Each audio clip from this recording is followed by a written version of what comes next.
Գյորջյան Կասկադ 60 ամիս փուլային վճարում բազմաթիվ առավելություններ։ Հարգելի գործընկերներ, շատ շնորհակալ եմ հրավերը ընդունելու համար, մասնակցության համար, մեր որոշ գործընկերներ ընթացքում կմիանան։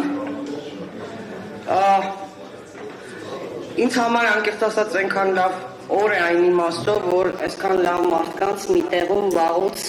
չէի հանդիպել ու այսպես հին շփումները, հին լավ օրերը հիշեցինք, երբ որ շփում էինք, քննարկում էինք տարբեր հարցեր։ Ողջունում եմ ձեզ Հայաստանի ձայնը կոնֆերանսում, համարենք այն բացված։ Այս միջոցառումը, հարգելի հետևորդներ, տեղի ունենում հատկապես այսօր երկու պատճառով։ Մայիսի 3-ը մամուլի ազատության միջազգային օրն է,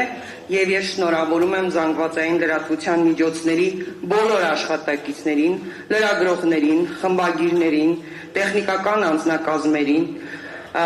ընթերցողներին, մեր մասնագիտական տոնի առթիվ ցանկանալով դիմադրողականություն եւ համբերություն։ Իսկ արդեն վաղը Երևանում մեկնարկում է Հայաստան-Եվրոպական միություն Անդրանիկ գագաթնաժողովը, որը եւս մեկ առիթ է եվրոպական բարձրաստիճան պատվիրակությունների մեր եվրոպացի գործընկերների ներկայությամբ խոսելու Հայաստանում ժողովրդավարության վիճակի, քաղաքացիական ազատությունների եւ բոլոր այն արժեքների մասին, որոնք ընկած են այդ թվում եվրոպական քաղաքական համակարգի հիմքում։ Լրագրողներին ուղղված իմ բարեմաղթանքը դիմադրողականություն եւ համբերություն պատահական չէր։ Թեև Հայաստանում խոսքի եւ մամուլի ազատության ոլորտում խնդիրներ եղել են միշտ, որևէ տեղ եւ որևէ իշխանություն չի սիրում լրատվամիջոցներին եւ լրագրողներին, բայց հատկապես վերջին 8 տարիներին Հայաստանում զանգվածային լրատվության միջոցները մեծ թվով առանձին լրագրողներ ենթարկվում են իշխանությունների կողմից կազմակերպվող հետևողական համակարգային հարձակումների, սկսած շինծ ու քրեական գործերից ու ֆիզիկական սպառնալիքներից մինչև սոցցանցային հարձակումներ, բարոյահոգեբանական տեռոր, անձնական ու խոսքի ազատության սահմանափակումներից մինչև լրատվամիջոցների եւ լրագրողների դեմ դատական հայցեր, ծանր ֆինանսական պարտավորությունների հետևանքներով, կառավարող ուժի ու նրա արբանյակ սունկայքերի ու սոցցանցային էջերի կողմից գեներացվող ատելության խոսքից մինչև հրապարակային հայհոյանքներ եւ հասցեական վիրավորանքներ, խտրական վերաբերմունքից մինչև լրագրողների ընտանիքների անդամներին ու անգամ անչափահաս երեխաներին ուղղված սպառնալիքներ, ուղիղ եթերում բռնության կիրառումից մինչև լրագրողի աշխատանքի խոչընդոտման այլ դրսևորումներ, բռնության գործադրմամբ կալանավորումներ, խուզարկություններ, գույքի առգրավումներ, գովազդատուների վերահսկողություն եւ ուղղորդում։ Ակնհայտ է, իրենց սանձարձակ երկրի ղեկավարին եւ առհասարակ բարձրաստիճան պաշտոնյային падգամավորին ոչ վայել պահվածքի ինդուլգենցիան ստացել են քաղաքական ղեկավարությունից, որոնց գործողությունները շատ հաճախ որևէ հակազդեցության չեն արժանանում միջազգային համապատասխան կազմակերպությունների կողմից։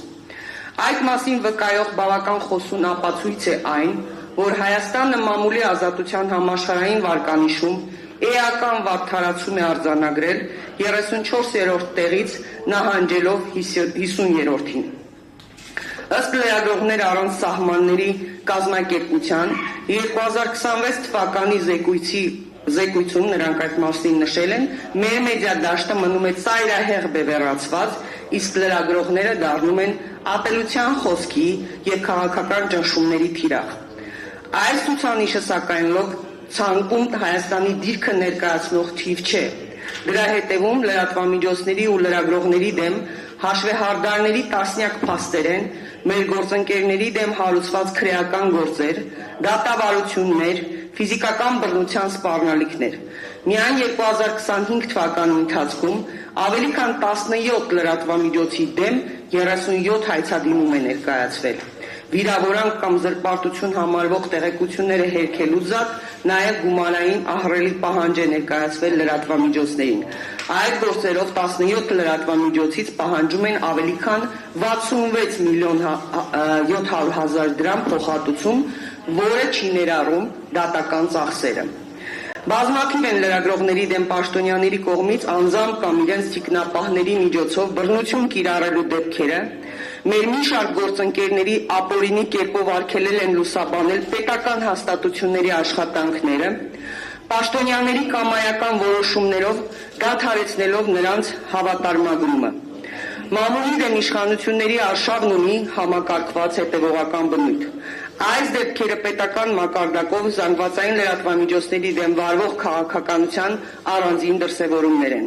Խոսքի եւ մամուլի ազատության դեմ այս հետևողական արշավի պատճառները բնականաբար քաղաքական են։ Ամեն օրվա հետ ավտորիտար դարձող գործող իշխանությունը փաստացի զրկված լինելով հակակշիռների ու փոխզսպումների որևէ կենսունակ մեխանիզմից վտանգ է զգում միայն մամուլից։ Լրագրողների հաճախ տաժանակիր աշխատանքի շնորհիվ է հասարակությունը տեղեկանում իշխանական սանձարձակությունների, ամենաթողության, ապօրինությունների մասին։ Հակակշիռների ու զսպումների մյուս ենթահամակարգերի գրեթե զրոյական դերակատարության պայմաններում մամուլը մնացել է իշխանության ապօրինի եւ հակաժողովրդավարական բնույթի դեմ պայքարող միակ ինստիտուտը։ Դրա համար էլ մեծ թվով նախկին լրագրողներից կազմված գործող իշխանությունը լրատվամիջոցներին հայտարարել է որպես դասակարգային թշնամի եւ ամենակեղտոտ մեթոդներով պայքարում է մամուլի եւ լրատվամիջոցների դեմ։ Արգելի գործընկերներ, այսօր Երևանում մեկնարկած գագաթնաժողովը արդեն իսկ հնչած մի շարք հայտարարություններ ավելի բացահայտ են դարձնում երեսպաշտության, երկակի ստանդարտների անթաքույց դրսևորումները, որոնցով Եվրամիությունը առանձին վերցրած երկրներ վերաբերվում են Հայաստանում ժողովրդավարության, այդ թվում խոսքի ազատության խնդիրներին, հանուն իրենց աշխարհաքաղաքական շահերի, աջակցելով ակնհայտ ավտորիտար գործող իշխանությանը։ Բոլոր այն արժեքներն ու հավատամքները, որոնք ժամանակին դրված են եղել եվրոպական քաղաքական համակարգի հիմքում, այսօր վերածվել են ընդամենը աշխարհաքաղաքական խնդիրների լուծման էժան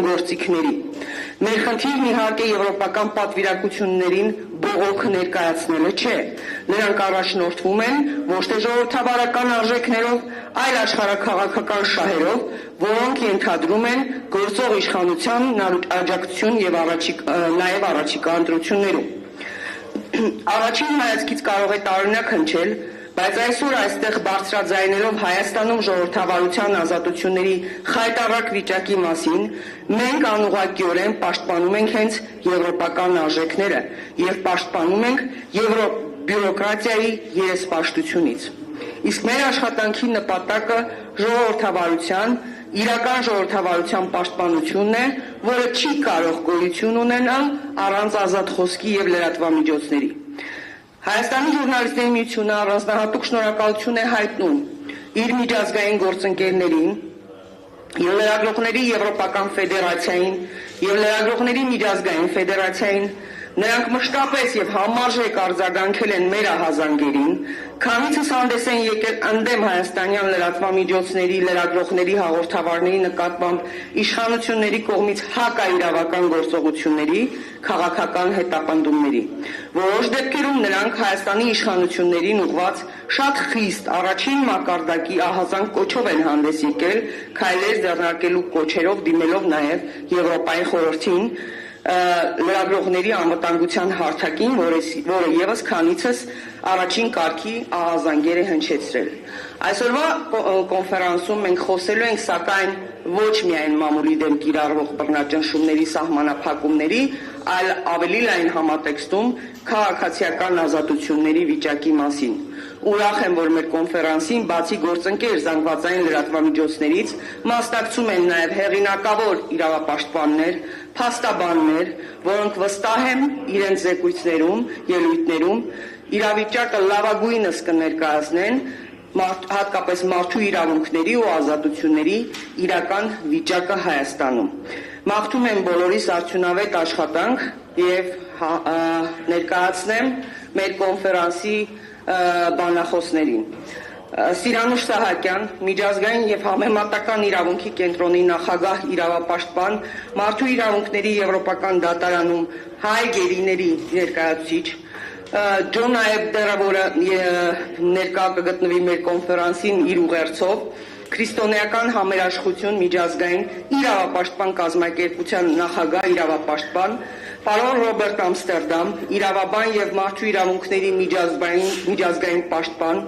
Արամ Աբրահամյան առավոտ օրաթերթի գլխավոր խմբագիր հրապարակախոս, Վարդան Պողոսյան քաղաքագետ սահմանադրակետ, Արամ Օրբելյան կոնցերտ դիալոգ փաստաբանական գրասենյակի կառավարիչ գործընկեր, միջազգային իրավունքի մասնագետ փաստաբան, Գերամ Ստեփանյան Արցախի մարդու իրավունքների պաշտպան, Ռուբեն Մելիքյան իրավապաշտպան փաստաբան, Նարեկ Գալստյան քաղաքագետ պատմական գիտությունների թեկնածու 24 News-am լրատվական կայքի խմբագիր հիմնադիր,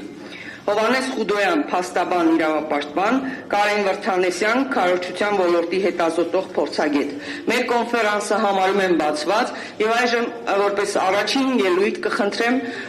մեր գործընկերներին, որպեսզի ներկայացնեն